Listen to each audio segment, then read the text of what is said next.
thank you everyone for being here and for so far being willing to pay attention to what I'm about to say. So, I'm here to talk about recruitment. Graham already said that I'm a part of KNOCA, which, of course, we pride ourselves at trying to be an organization that compiles and curates all the best practice from all the people out there in the world doing this work. But as Graham also said, I also work for the Danish Board of Technology, and in my function there, I'm also someone who does some of this work. So I'll be referencing a few times today a local climate assembly in Aarhus that we just finished last month. So I have one foot in trying to gather all the knowledge and experience of all the people out there, while being kind of one of those people too. And what I've done is I've set this up so that I'm going to be talking you through kind of a basic guide to what it means to be doing sortition or recruitment. And I'm going to ask you guys to be in conversation with each other throughout a few times. And I'm going to invite you just basically from the very get-go to interrupt me, to ask questions, to tell me to come back on stage, or whatever else you need to do. So that's an open invitation. So how are you guys doing? Are you okay so far? Yeah? And everyone had their coffee and feels like they're not going to fall asleep for the next hour or so? No promises? Okay, we'll see. It depends on me. Very good point. Okay, so I have decided to call this the art of the sortition. And what I'm going to do, also obviously, I mean, with this crowd, I don't need to say so much of the very basics, but I will start by doing a little introduction to kind of the very foundation of why it makes sense to be doing something based on a sortition. So what I'm basically going to do is I'm going to tell you a little bit about why it's important or relevant, and hope you'll buy the logic. And I'll tell you how to do it. And with a bit of luck, you're all going to be saying, oh, it makes sense. This is a good way to do it. And then we're going to have you guys talking about your own work. I hope this makes sense for you guys. This is also how I kind of broke the mold already from the beginning, because I'm going to give you the word a few times throughout this. Let's see how it goes. So, doing sortitions is all about getting this. You know, people in a climate assembly talking about real issues. And as I mentioned, I'm going to refer once or twice to the work that we just finished. This is the group that the citizens that met in Aarhus and who finished their work just last month. There's not much to say except that it's all about this. It's about the people who are actually in this work. It's about the ones that you get to show up. And the pictures I brought, I just have 3, so you won't be going through a whole slide. But basically, you know, you saw the group. This is how it is. You know, this is from one of the meetings, a smaller group doing some work. And this is from the presentation given to the city council. So these are some of the citizens on stage in the city council of Aarhus. And this is what it's all about. It's about the people you get into the room. And I'm going to start very generally. For some, this will feel repetitive, I'm afraid, but I think it's an important case for everything else I'm going to say. The trick is, we know democracy very well. At least all of us know the first of these 3, representative democracy. Hang on. So representative democracy, obviously, is where you go and vote for someone. You give them the mandate, and they go up and represent you in a local council or a national government. It's pretty straightforward, you know the principle.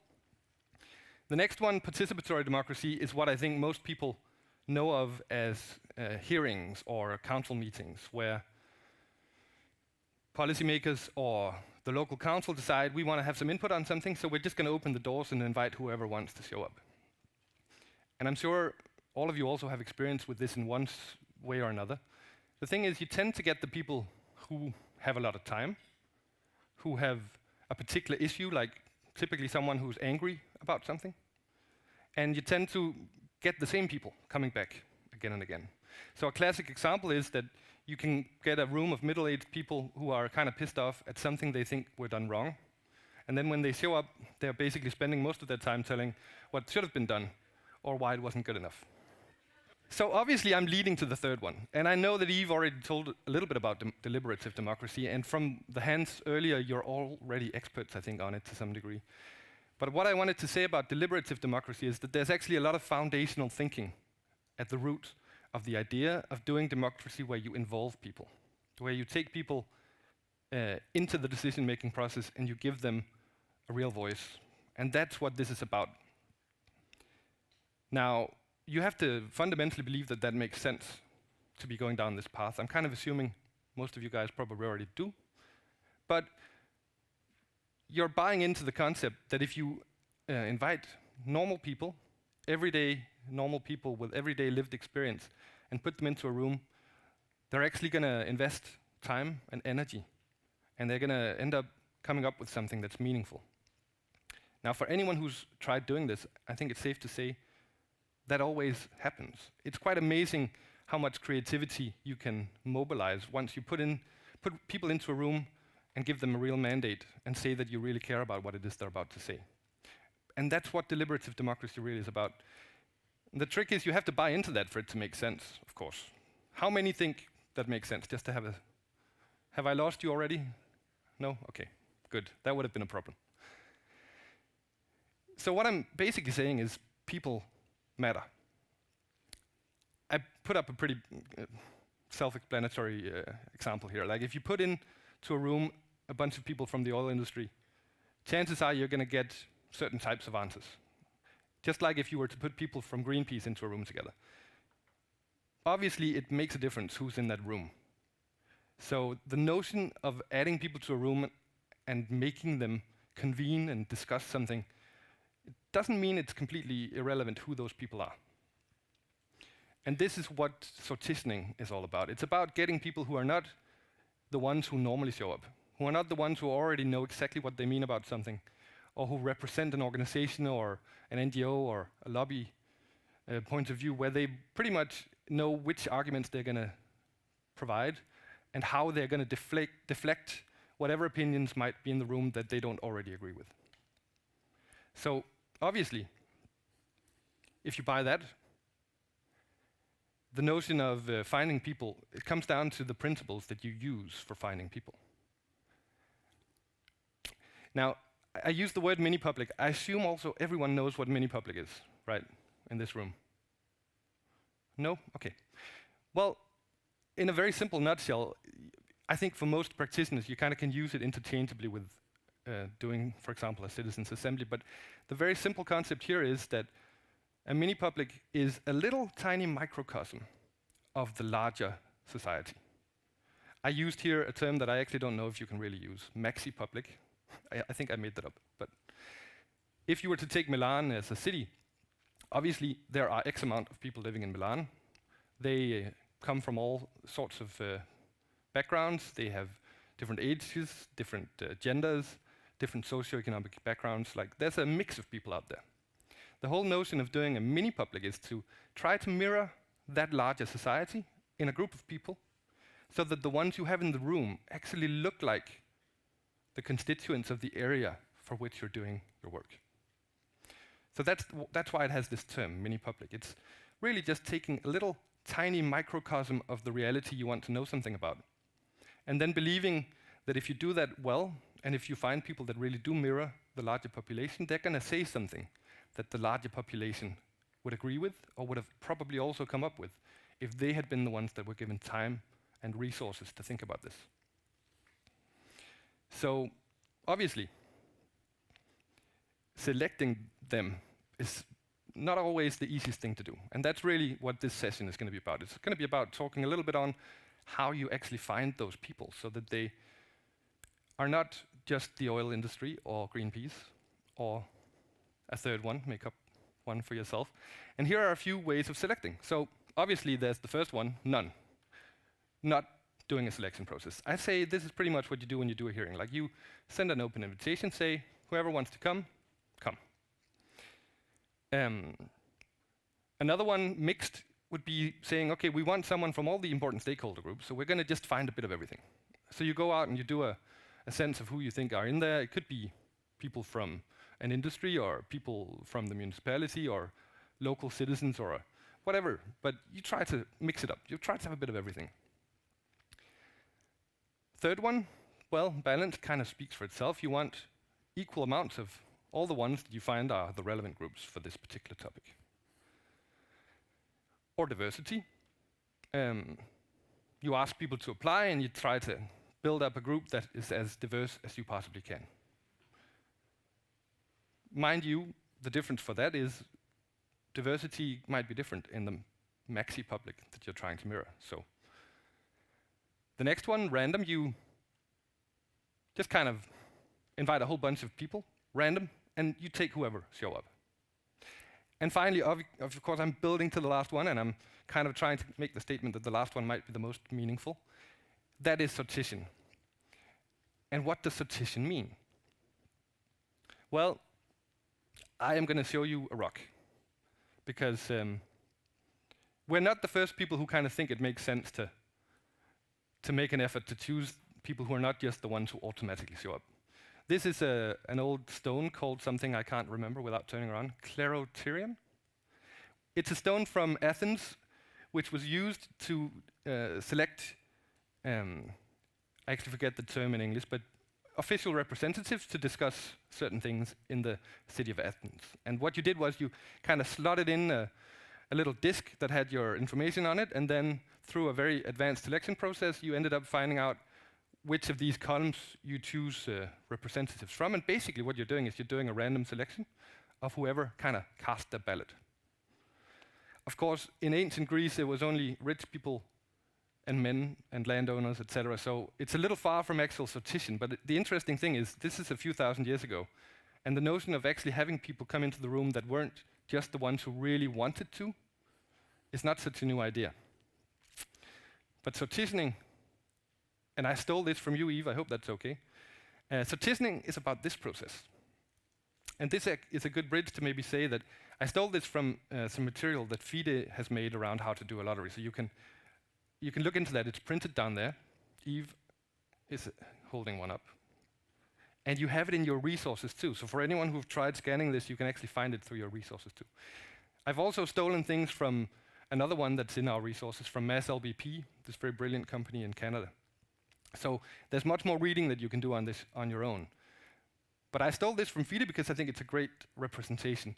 The notion of sortition is that you make an effort throughout these steps.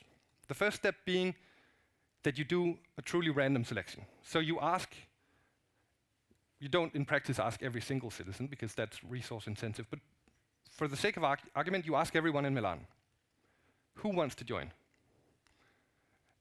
You send them invitations. Some of them are going to say yes. Oh, this is interesting. I'm going to want to join. And then from whoever says yes, you do what's called a stratification. And this is really, in many ways, kind of the heart of the process. This is where you make sure that for whichever criteria you chose for your representativity of the city of Milan, you now select from everyone who said yes, people that correspond to that. So that could be 50-50% on gender. It could be any number of other criteria, social background, educational level, you name it. And that stratification is where you make sure that you get a mini public that actually does mirror the larger public. As a quick example, in Aarhus we had 36 citizens. It's very common for some reason, and I think OECD probably are the ones who kind of started the notion of it being 36. But for small local assemblies, for some reason, there's been a kind of consensus around using the number 36.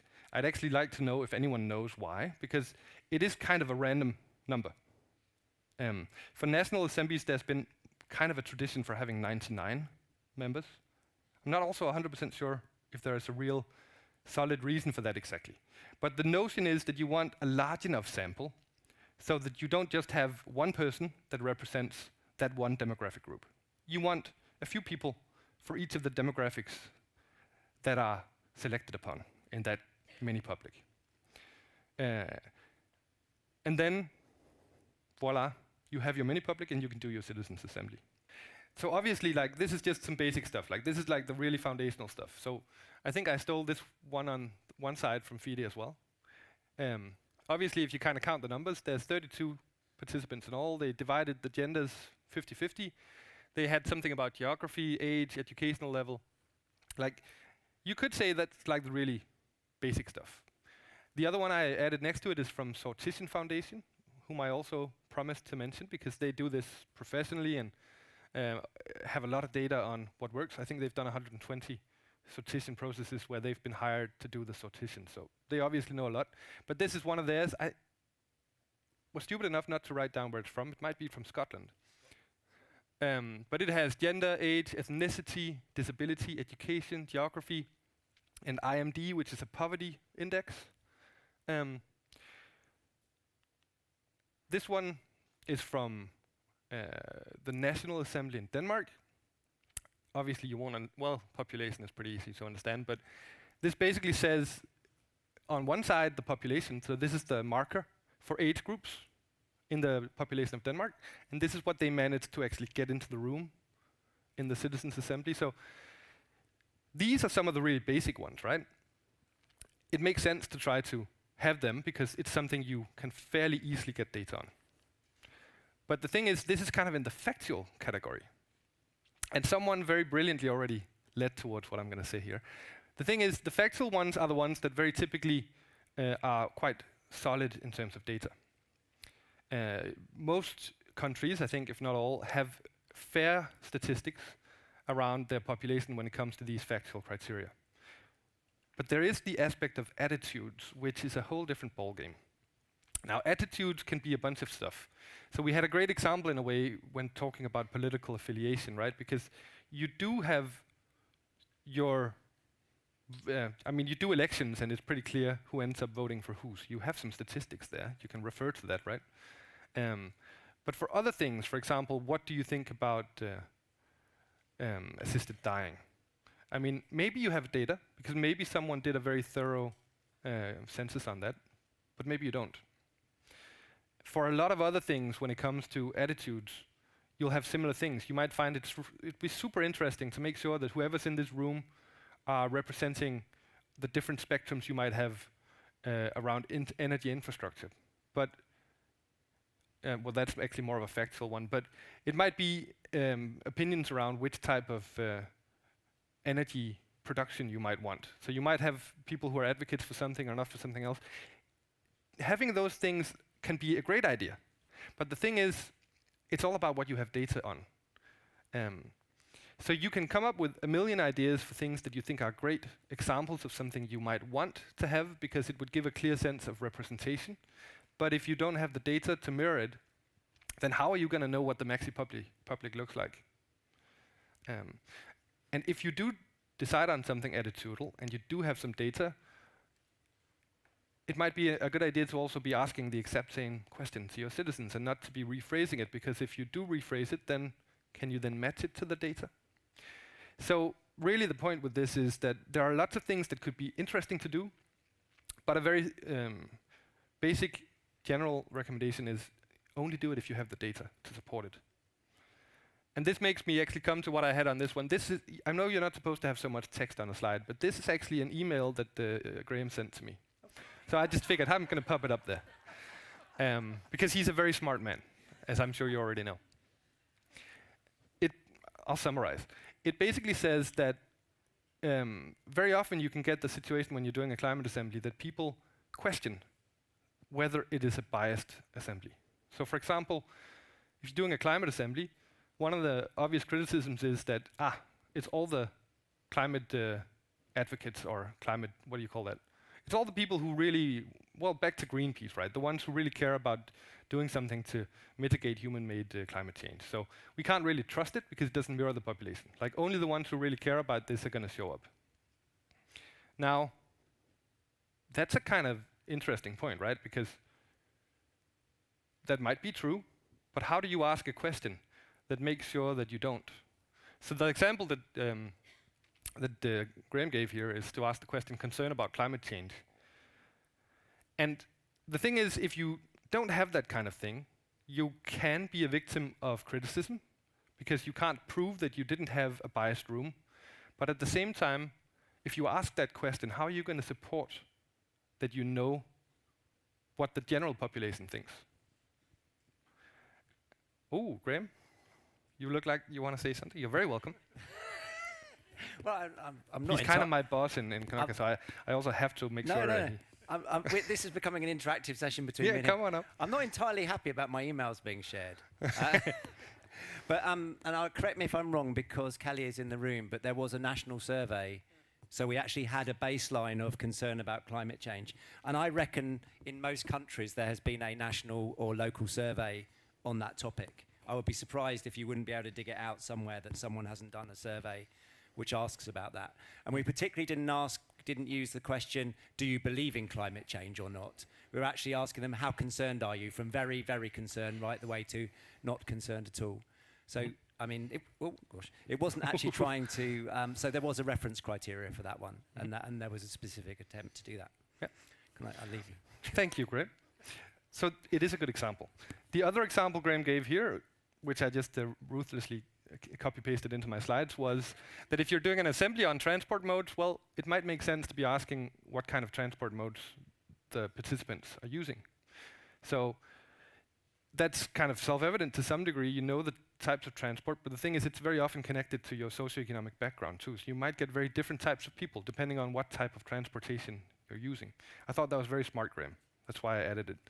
So obviously these things will be incredibly different from country to country and from local setting to local setting.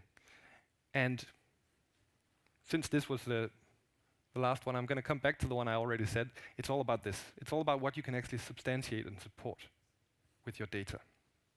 Okay. It's about giving legitimacy to the Climate Assembly and to minimizing the risk that you're going to be criticized for not taking something into account. It's also very much about ensuring that the points of view that are relevant to whatever it is you're talking about are actually in the room. So this is back to the marginalized groups. I'll get into that again, actually. So you're balancing concerns here. And there is not one straight answer for any of this.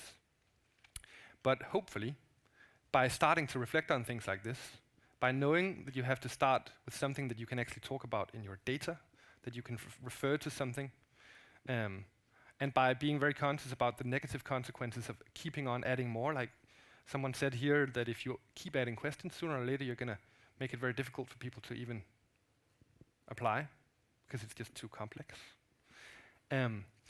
Those are some of the concerns that you would want to be thinking about. So what I'm hoping to do here is kind of train you in the kind of critical thinking about what types of questions make sense, and when do they make sense, when don't they make sense.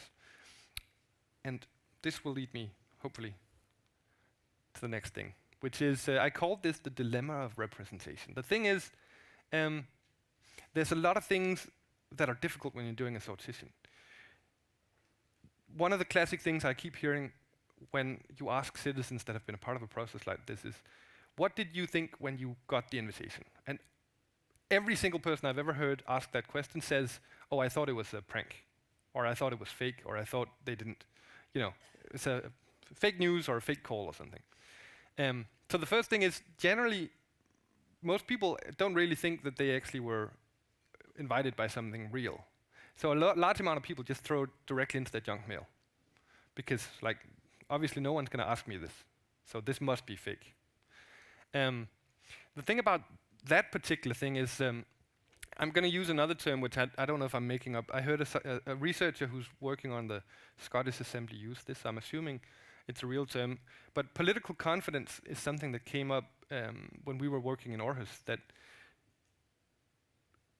in Denmark, there's a general notion, if you're an average ethnic Dane, that people care about your opinion. So most people have what I would call political confidence. Like, they expect that people will ask them stuff and that they will actually also listen. But that's not the case. If you go to Denmark, just as a very specific example, and you look at some of the more marginalized groups, people that are first or second or third generation immigrants, they very often don't feel that way. They feel like no one's really going to care about their opinion. And that makes a big difference, because what's the likelihood that you're going to say yes to joining an assembly if you don't think people are really going to care about what you have to say? Well, it's basically, it goes into the next ones. The thing is, though, you have some things that you can't really control. So we might come up with a brilliant question, so we talked about that now. We talked about types of questions. We talked about the notion that you can add attitudinal things if you have the proper data. But even if you've done that part of the work really well, then you start bumping into the next part. How do you actually get people to say yes? And if they don't trust the system, will they say yes? And what can you do to make them feel like they are genuinely being asked to join something where you give them a mandate to say something? Because the thing is, if you, or actually, I kind of, in a way, this extra sentence maybe isn't very suitable here, but I'm going to just say it because I might forget it if I don't. The thing is, it's generally about legitimacy. And similarly, if you do a climate assembly and the politicians who kind of ordered it don't use the results for anything, what do you think the people who spent many, many weekends or months even working on something is going to feel afterwards? Are they likely to have built more trust in the system or less? I'm going to leave that as a rhetorical question, but this whole notion of the dilemma of representation, there are a few tricks that you can do to deal with it. Like the really basic one would be make sure that you actually give people reimbursement. So this also speaks to the marginalized groups. There's a lot of people who just can't take time out to do this stuff, you know? When we were talking about participatory democracy, I said that you have this notion of the usual suspects, the one that show up. It's usually pensioners, you know? The ones that have plenty of time and are fairly well off. Like the ones who are busy working, who have 2 jobs, how are they going to take the time off to do this? This is not a catch-all, but one of the very basic things to do is actually to offer reimbursement so that no one has to lose income to join. But there can be other very basic types, obviously, like just making sure you refund their travel costs can make a very big difference. And if you don't do this kind of thing, you might actually be ruling out a lot of people just because they aren't in a position where they are able to join. The notion of reimbursement should never be as an incentive, because if you're paying people to come, they're coming for the wrong reasons. It should be about removing barriers. And that's an important distinction. I'm not an authority to say whether that's the only right way to do it, so I think this is also something that can very easily be discussed. But I have a kind of sense that the thing you want to do as a balance is you want to make sure that the amount enables the people who would not normally be there. It's not about incentivizing the ones who already have money. That's not the point of the reimbursement. I'm going to jump a bit because I'm noticing time is flying, which is good. I mean, this is kind of basic stuff, but I actually think there's something important about just also quickly touching on the whole notion of how on earth do you get your sample in the first place. Like, so for example, in France, they were phoning people, and in the UK, they sent good old-fashioned letters. Denmark and Estonia both have kind of governmental contact systems, you know, so we could send it through official governmental channels. And Scotland actually, for the first one, were knocking on doors. Obviously, these are very different ways to do it. So back to the notion of whether it's trustworthy. Obviously, if you have a national system and you can send it on behalf of a government, it's a lot more trustworthy. Not everyone has that. If you're phoning, like where do you get the phone numbers? How many people can you reach by phone? There are dilemmas that are not easily answered, depending on the choice. And for knocking on doors, and this is actually again now back to some of the marginalized groups. I mean, some people are just not going to check their email. They're definitely not going to bother opening up a governmental email and then volunteering for something like this. But they might be super important to get into the room. So maybe you actually have to knock on the doors to convince them that it makes sense to even volunteer in the first place. There's a very big difference in how many resources are needed for this. So for example, in Denmark, for the Aarhus municipality assembly that we did, we had a sample, or we invited 15,000 people. And we could do that quite easily because we have governmental email addresses, you know, you just send them. Doing that on knocking on doors, I mean, obviously that's a very different thing.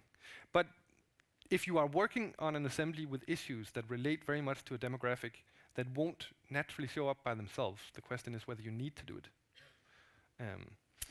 Now, another thing, this is just to throw in as kind of an answer to, there is actually another alternative to this, which is not about petitioning, but you can also bring in marginalized groups as witnesses in an assembly. to give points of view. So I'm not saying this as a solution necessarily, but at least as an open thought, because that's a way of getting perspectives into the room that might be very difficult to get in terms of representation through a sortition. Because what I'm leading to saying is that this is a flawed method in a way. So I started with kind of the notion that a sortition is this magic thing, and you just do your mini-public, and then ta-da, you have it. And it's exactly the mirror of your larger public. But that's a fallacy. It's not realistic to do that. It's realistic, though, to be very conscious in your process and to make an effort toward trying to get the right people into the room. I'm going to just speed through a few things to get a few points across. It's all about trying to look formal. These are examples of letters that are sent. You know, on the right here, for example, it has all these fancy signatures of people from official political parties to make it look a little more official. You know, there's things you can do, but this really is not the most interesting part of this. So I'm going to just skip it. The thing that I do want to make sure to say is that it has to be a conscious choice relating to the context of whatever it is you're doing. So we've kind of had that pop up again and again already.